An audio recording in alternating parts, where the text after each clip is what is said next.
पुराने समय की बात है। एक घने जंगल के बीच एक गांव था, तंत्रपुर। यह गांव सदियों से अपने अजीबोगरीब रहस्यों के लिए मशहूर था। लोग कहते थे कि यहाँ कुछ ऐसे बच्चे जन्म लेते थे जो आम इंसानों जैसे नहीं होते थे। उनकी चमड़ी पत्थर जैसी सख्त होती थी, उनकी आंखें चमकती थी और वे अंधेरे में भी देख सकते थे।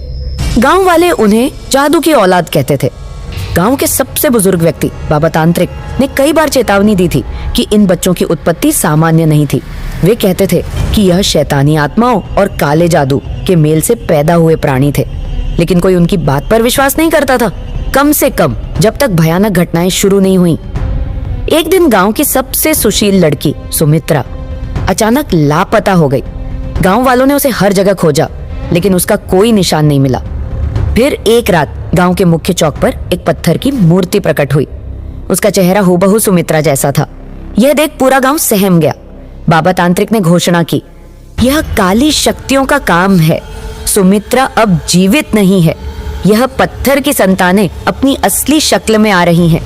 सभी गांव वाले डर गए और अपने घरों में छुप गए, लेकिन सच्चाई इससे भी ज्यादा भयावह थी। अगली रात गांव के कई और लोग गायब होने लगे।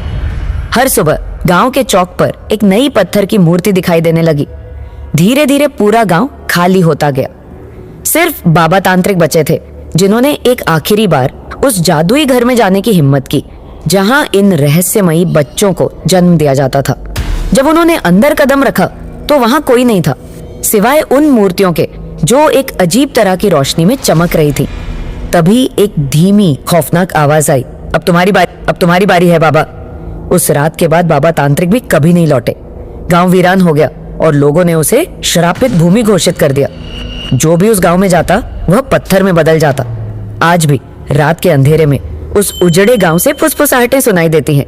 लोग कहते हैं कि वहां जादू की औलाद अब भी जिंदा है, अपने अगले शिकार की तलाश में।